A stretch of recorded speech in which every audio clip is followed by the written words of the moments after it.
las grandes estrellas, la gran estrella ha sido la pequeña pantalla en este programa en El Hormiguero, donde acudía el martes Pedro Sánchez y al día siguiente Alberto Núñez Feijóo. Miércoles, martes y jueves creo que ha sido, ¿no?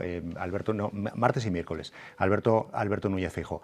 Bueno, hoy la cosa ha girado un poco porque volvemos otra vez a recuperar la importancia de los debates y qué es lo que puede pasar a partir de ahora. Recordamos, 14 de julio, 9 de la mañana, debate en Cadena SER y en El País con 3 candidatos confirmados: Yolanda Díaz, Pedro Sánchez y Santiago Abascal. Alberto Núñez Feijóo ha declinado la propuesta del Grupo Prisa para poder acudir a este debate, igual que también lo ha hecho con el que está previsto el día 19 en Radio Televisión Española, donde puede repetirse el mismo escenario. Los 3 candidatos principales que van a acudir: Yolanda Díaz, Santiago Abascal, Pedro Sánchez, y otra vez Alberto Núñez Feijóo sin acudir a este debate a 4. Dice el Partido Popular que son debates incompletos, que no tienen interés. José Miguel Contreras, Estefanía Molina, estamos haciendo un repaso un poco a la opinión de todos los que participáis en el programa en el día de hoy con esta noticia, ¿no? Esta noticia de este debate que se organiza en El País, en la cadena SER. ¿Qué os parece el hecho de que Alberto Núñez Feijóo arriesgue de esta manera diciendo no voy? José Miguel. Bueno, me cuesta creer que llegue realmente a hacer esta huida, ¿no? Creo que sería un error garrafal.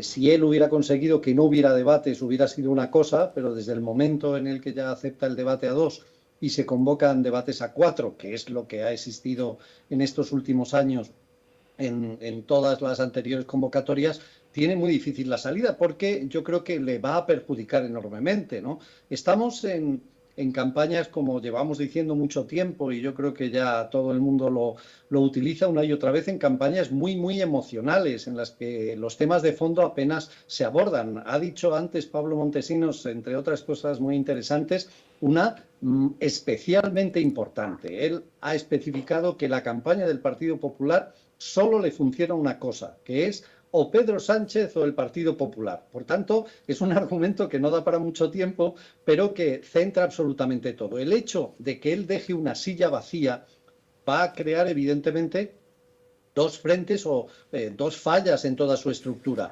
Por un lado, evidentemente, votantes que duden entre Partido Popular y Partido Socialista no van a tener opción más que ver que huye Feijóo, pero es que en esa parte emocional que decíamos, uno de los factores fundamentales que diferencia a Vox del PP es un elemento, no sé cómo llamarlo, si de testosterona, de gallardía, de valentía, el reflejar que Vox es un partido mucho más capaz de enfrentarse a la izquierda que el Partido Popular. Que el hecho de que el Partido Popular abandone, se retire, se esconda, dejando a Vox esa bandera, yo estratégicamente no le veo el más mínimo sentido, ¿no?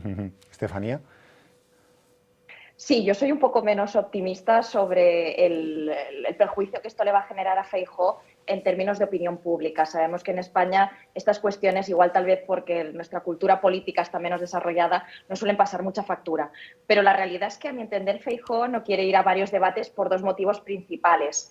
El primero, normalmente el candidato que suele ir en mejor posición en las encuestas lo que quiere es la menor exposición posible. Es decir, cuanto más esté escrutado, cuanto más se le fiscalice sobre su programa, sobre todos los elementos que se han ido produciendo en las últimas semanas, los pactos con Vox, etcétera, digamos que esa tendencia alcista en la que está el PP se ve menos enturbiada. Esto lo vimos también con Isabel Díaz Ayuso en la Comunidad de Madrid. Ella huyó de varios debates, creo que solo fue a 1, si no me equivoco, por ese mismo motivo. Y en segundo lugar, porque en este caso la derecha juega a la contra. La furia del antisanchismo, por así decirlo, es una especie de coletilla populista donde ahí cabe todo, pero eso crece de un lado contra la figura de Pedro Sánchez y por otro porque no se habla de políticas. Si en el momento en que Pedro Sánchez se enfrenta a Feijóo, como por ejemplo en el Senado, donde a menudo Pedro Sánchez ha estado en una posición superior frente al líder de la oposición, la posibilidad de aterrizar al terreno las cosas concretas, esto ya no es solo porque has pactado con Podemos, porque hay ataques ad hominem, como hay muchos hacia Pedro Sánchez. En el momento en que se hable de la economía o de otras cuestiones positivas de la legislatura, ahí la derecha se desestabiliza. Su posición es la de el antisanchismo y todo esto lo que hace es anular un poco el relato. Por tanto, para mí estos son los elementos que hacen que quiera la mínima exposición. Un detallito pequeño, perdón, Carlos, por completar lo que decía Estefanía, yo creo que lo que plantea Estefanía tiene todo el sentido en una elección como la de Isabel Díaz Ayuso o en una elección como hasta ahora, es decir, como daban las encuestas con 6 o 7 puntos de diferencia. Vamos a esperar al lunes, porque yo no sé qué va a pasar, pero sospecho que si el lunes se produce un acortamiento cuando empiecen a salir todas las encuestas de la diferencia entre el Partido Popular y el Partido Socialista, cuidado porque el Partido Popular va a empezar a preocuparse porque eso que muy sensatamente dice Estefanía, si tienes una ventaja cómoda, ¿para qué arriesgar? Si tienes clarísimo el discurso, le va a meter en una nueva crisis, que es decir, ¿qué hago? Si la tendencia ha cambiado y de repente se empieza a acercar, si sigo esta misma tendencia, lo lógico es que aquello pueda deformarse. Por tanto, atención al lunes, el lunes va a estar todo el mundo mirando todas las encuestas, este fin de semana ya empezarán a circular, pero como marquen un acercamiento de PP y PSOE, podemos ver nuevos giros y nuevos cambios en la estrategia de la campaña en los próximos días. Hay un elemento... Hay un elemento de lo que comenta José Miguel que es una realidad. Hasta ahora la derecha estaba hipermovilizada porque es una tendencia que nace, creo que del año 2021, en el momento en que logran retener los gobiernos de Madrid, en Murcia, etcétera. Ahí se empieza a revertir la tendencia también durante la pandemia, según algunos sondeos. Pero de los elementos que tenían a la derecha últimamente más hipermovilizada, hay algunos que se han ido difuminando. Por ejemplo, Irene Montero, el hecho de que haya desaparecido del panorama político o de las listas de Sumar, ella metaboliza o capitaliza todo el malestar con la ley del sí es sí, que esto tenía a la derecha muy movilizada. Otro ejemplo, Bildu no va a ser un problema en esta campaña porque el PSOE ya se ha encargado de que no sea así. No le han dado la alcaldía de Bildu en Pamplona a riesgo de que Bildu no les dé la Comunidad de Navarra por ese motivo, para no volver al que te vote chapote. Luego otro elemento, el hecho de haber quitado al independentismo de Barcelona, aparta eso que al PSOE le está pasando factura en las encuestas y en la de 40 dB del País salía los pactos con Esquerra, Bildu y los independentismos. Y por último, Sumar no es tan antagonista para PP y Vox como lo era Podemos. Es decir, hay una serie de cuestiones y más en un contexto donde se va a votar mucho por correo y veremos cuál es el efecto de que sea en pleno julio, gente de vacaciones, calor, etcétera, que tal vez sí que atenúan esa movilización de la derecha, pero yo creo que verdaderamente su tendencia está mucho más movilizada. Si hay dos vectores de movilización y uno es el antisanchismo y otro es que viene la ultraderecha, el antisanchismo es mucho más fuerte. Hablabais de las encuestas, por cierto, recuerdo que también el lunes habrá encuesta de 40 dB para El País y la cadena SER, que además ese día la comentaremos también en Ruta 23J con Kiko Llaneras a las 8 de la tarde, que además desde el lunes este programa os recuerdo que será diario. Decías, José Miguel, dejabas entrever que quizás es posible que Feijóo recapacite y diga que al final va.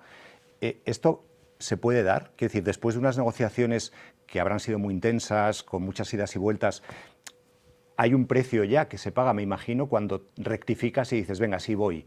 Pero aún así, ¿tú crees que merece la pena pagar ese precio y acudir a los debates? Bueno, estamos viendo hasta ahora, curiosamente, la campaña de Feijóo está siendo absolutamente seguidista de la de Pedro Sánchez. Pedro Sánchez ha planteado una estrategia de ir a todos los sitios, a todos los programas, y curiosamente Feijóo está haciendo lo mismo, aunque nadie lo sepa o no esté consciente, ha dado el mismo número de entrevistas Feijóo que Sánchez. Y va casi todos los días detrás a los programas. Claro, la noticia y lo impactante es que el presidente del gobierno haga algo que no ha hecho durante 5 años. Por tanto, ¿qué va a hacer en los debates? Claro, no es lo mismo el hecho de que un debate no se celebre al hecho de que se sepa que se va a celebrar y que va a haber una silla vacía. Entonces, lo van a tener que medir, pero yo creo que en las actuales circunstancias es verdad que un debate le plantea un problema de tener que explicar políticas y contrastarlas, más allá de hacer lo que realmente le daría ese éxito absoluto que planteaba Estefanía. El Partido Popular da la sensación de que ahora mismo tiene 7 millones de votos casi, con un 68% de participación, casi sin hacer absolutamente nada, solo diciendo no a Pedro Sánchez. Pero claro, no es lo mismo sacar un 30% que sacar un 34% o un 35%. Y en eso es donde los debates sirven. Los debates no sirven para dar vuelcos extraordinarios, pero claro, en luchas muy apretadas, de repente un punto arriba o abajo en dos partidos que compiten en el mismo espacio puede ser determinante. Según vayan las encuestas, que yo creo que más que nunca van a tener importancia en estas elecciones, yo creo que podemos ver varios cambios de actitud, porque estamos viendo campañas muy originales, muy diferentes como nunca jamás se habían visto, de presentaciones en medios, apariciones en programas, en las redes. Nunca habíamos tenido una campaña, si vale la expresión, tan moderna. Y, por tanto, yo creo que todos estamos aprendiendo a cómo comportarnos en estos escenarios. Esa reacción de no ir a un debate a mí me suena a política de hace 20 años y no a la actual. Hay una cosa totalmente innovadora que también se está produciendo en esta campaña y que surgía ayer por la tarde. En torno a las 8 de la tarde, La Pija y la Kinky publicaban un tuit en el que invitaban al presidente del gobierno, a Pedro Sánchez, a acudir a su videopodcast. Bueno, este es el tuit en el que quieres venir al final de la temporada y Pedro Sánchez deseando, decidme cuándo y dónde, allí estaré. Ojo, porque cuando grabamos esta tarde esta imagen para poder emitirla en el programa, ese tuit tiene ya 10 millones de reproducciones. Los que no sepáis quién es La Pija y la Kinky, es un videopodcast al que están siguiendo millones de personas muy jóvenes, donde acude Aitana Lazoui, Nati Peluso, Martín Rivas, y que en una conversación abierta hablan de las cosas de la vida en torno a lo que es la juventud desde los 14 en adelante años. Pedro Sánchez va a estar ahí. Esto es absolutamente nuevo, Estefanía. Sí, o sea, claramente, esto es absolutamente nuevo, para empezar, porque los podcasts y los streamers juveniles no son de la política de la transición. Pero aquí hay varios elementos y precisamente el hecho de ir a este podcast en concreto o a otros responde mucho a algo que está diciendo mucho el Gobierno en los últimos tiempos. El Gobierno parte de la tesis de aquello típico de que nos hemos explicado mal o incluso que hay muchos medios de orientación de derecha o de discurso conservador. Bueno, eso más allá de eludir responsabilidades tiene una parte, a mi entender, de realidad. Y sabemos que hoy en día buena parte del discurso en las redes sociales, por el tema de los algoritmos, etcétera, conduce a mucha ideología de ultraderecha. Está muy llevado por todo el tema de los discursos conservadores y demás. Claro, el hecho de que el presidente del gobierno vaya a un podcast de unos chavales es una forma de rellenar esos nichos de discurso en una franja donde la tendencia que se cree es que es hacia la ultraderecha. Esto se ha estudiado mucho en Estados Unidos. Por tanto, es importante, ¿no?, llenar ese hueco. Luego, no sé si en términos de votos la compensación es tal. Si la franja es a partir de los 14 años, para empezar, pueden votar. Pero más importante que eso, yo creo que es la popularización del candidato. Esto es sencillo de entender en un mundo de audiencias muy fragmentadas. Hoy en día los candidatos tienen mucho problema en ser conocidos, ocupar espacios que no son política, que van de cosas de la vida, de cosas de jóvenes, etc. Es una forma de darse a conocer fuera de los públicos habituales. Fíjate que a mí me ha sorprendido especialmente no que Pedro Sánchez haya aceptado. Yo creo, vamos, yo si hubiera sido él hubiera aceptado a los 10 minutos, sino que La Pija y la Kinky llamen y pidan que Pedro Sánchez vaya justamente prácticamente unos minutos después de acabar el programa de su aparición en El Hormiguero. Es un programa que no habla de política, no tiene ningún tipo de contenido político en absoluto, pero es el programa que Rosalía, cuando va a lanzar su disco en España, pide ir ella a este programa, que efectivamente el dato que daba Carlos al principio es estremecedor para los que hemos trabajado en el mundo de la comunicación. 10 millones de reproducciones en menos de prácticamente en 24 horas. Por tanto, el nivel de expectación que puede tener y de llegada a públicos que hasta ahora eran inaccesibles a la política, pues amarca también un futuro interesante. Que a los jóvenes les empiece a interesar la política, a mí me parece una magnífica noticia. Y sobre todo, hace reflexionar. Precisamente haciendo la política de otra manera, como se está haciendo en esta campaña, empezamos a tener pruebas de que la gente joven empieza a acercarse a la política. Y el hecho de esta nueva línea que se ha marcado, de ir a los programas, de hacerlo mucho más abierto, de que todo sea más expectante, espectacular, emotivo, y que mucha gente puede discutir, pero esta es la realidad de los tiempos que tenemos. 10 millones es una cifra muy indiscutible, que una pareja de podcasters absolutamente jóvenes, dirigidos a chavales de 25 años, a políticos absolutos, se interesen de repente por un personaje como Pedro Sánchez, es para tenerlo en cuenta, desde luego, a la hora de analizar el fenómeno de la política en España y su impacto en la juventud, ¿no? Claro, además me imagino que esto es, por una parte, la audiencia que ese podcast tiene, pero luego todo lo que eso repercute en el resto de medios de comunicación, redes sociales, viralidad, etcétera. Que ahí me gustaría introduciros el último tema que quería hablar con vosotros. El Partido Socialista lleva unas semanas haciendo, dentro de la propia sede del Partido Socialista, actos que quieren parecer como programas de televisión, en la que el propio Pedro Sánchez entrevista a los ministros de su gobierno. En teoría son actos de partido que no se difunden realmente mucho porque son actos de parte. Pero claro, ahí, por ejemplo, esta semana con Teresa Rivera, hablando de la España que se transforma en verde y de la transición ecológica, Pedro Sánchez introducía la respuesta a la serie de Verano Azul que hacía el PP con su Verano Azul unos días antes, de esta manera. Buenos días. Creo que tenemos un vídeo. Primero, me dicen de actos públicos. ¿Puede ser, Jaime? Venga, vamos allá.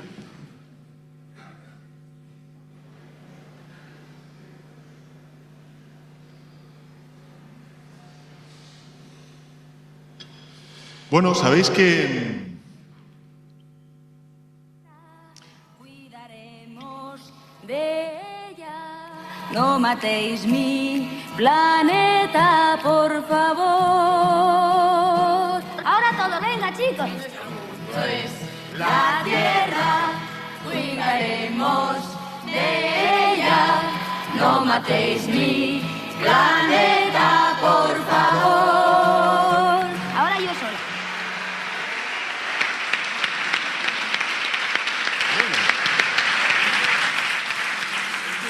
Este vídeo que lo hemos sacado de la página web de Radio y Televisión Española me lleva a esa reflexión, porque es verdad que en esta campaña electoral estamos viendo cosas muy interesantes, algunas un poco extraordinarias, ¿no?